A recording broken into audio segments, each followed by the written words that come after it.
My video for August 18th, 2019 is video number 3181. The title is Israeli and Kenyan Girls Teams Set Example. Every day I send birthday greetings to my Facebook friends to acknowledge their day. However, I rarely go to their page to see my post. August 17th was an exception. One of my longtime friends, Paula Langworth Ryan, had posted an amazing story on her page. It's the kind of story that brings tears to my eyes, and I quote, "The 2019 Women's Lacrosse Under-19 World Championships just took place in Peterborough, Ontario, Canada. The Israeli team played Kenya on August 6th in the second round and defeated them 13-4. But something was amiss.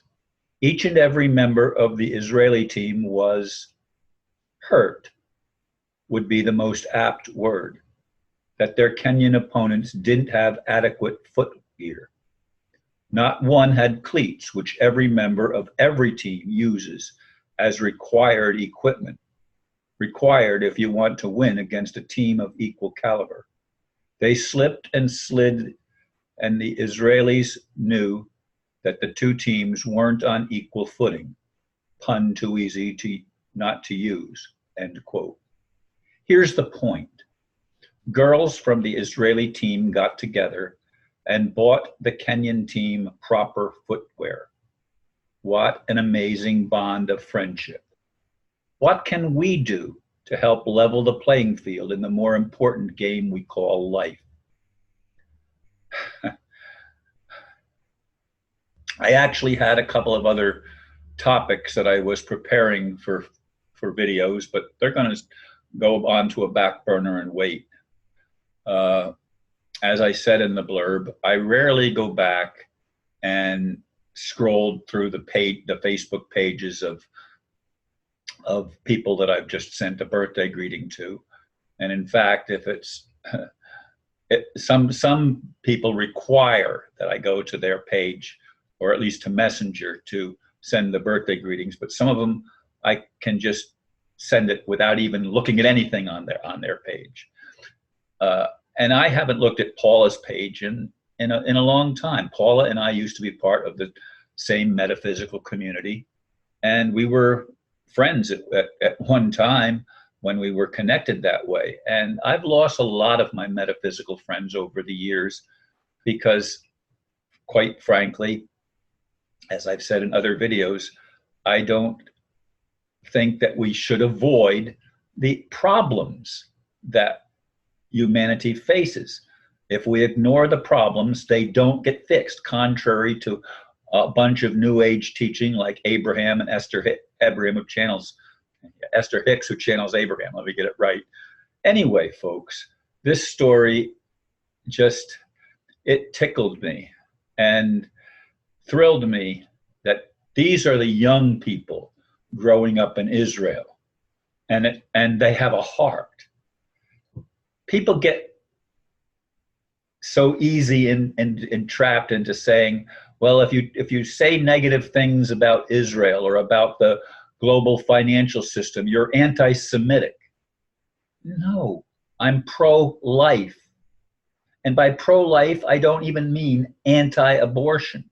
I think if a woman gets pregnant for some reason before, maybe she's a month, misses the first period, possibly the second period, she should, and she realizes, hey, I might be pregnant.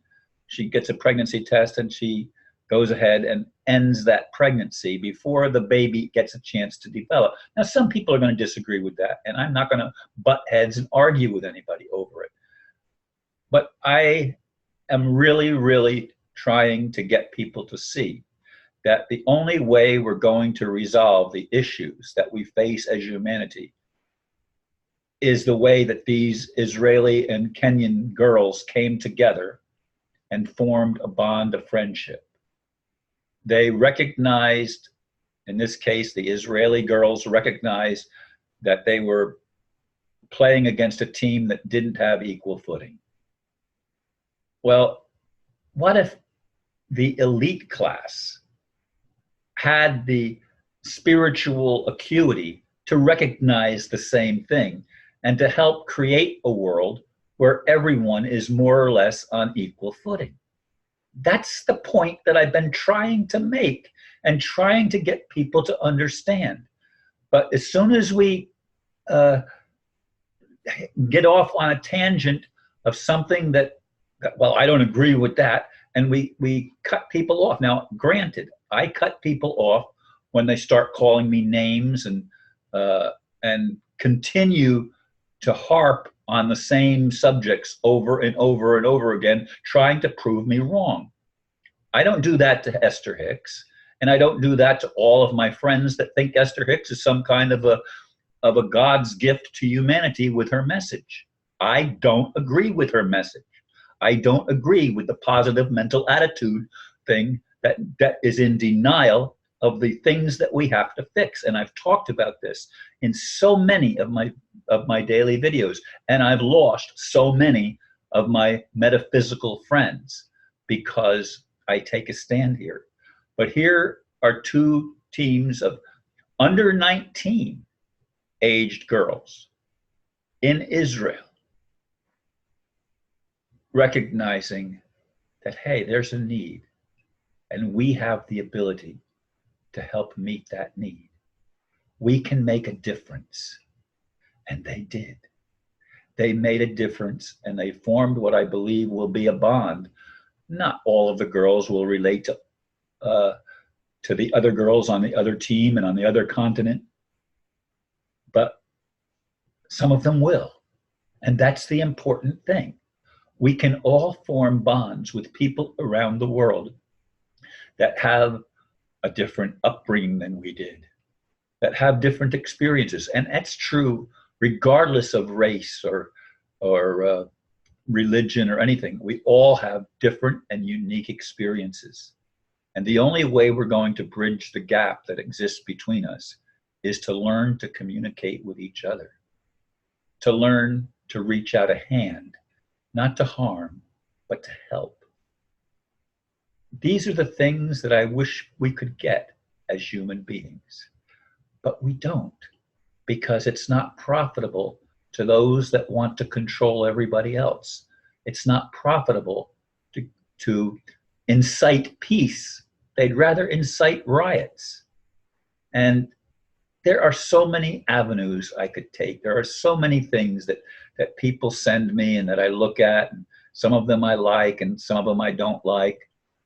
But this one really moved me. And Paula, I don't know if I'm going to, of course, send this to you when I finish making the video, but I'm really glad you posted this on your page. And I hope that what you're doing is blessed. I know you're reaching out around the world, and there are many others in the metaphysical community that I used to connect with that are probably also making an impact for good, including a bunch of people in Unity and other New Thought type spiritual groups. I realize that we all have our path to walk, and I'm hoping and praying that somehow we will be able to heal the wounds on this planet that create the inequality that does not allow us to actually thrive and prosper and become the best we can be. Instead, we are sidetracked so easily into fighting those that we label different. I want to celebrate the differences, and I want to build bridges. Please help me. Please, all of you that have a heart, listen to your heart. Thank you for listening. Peace.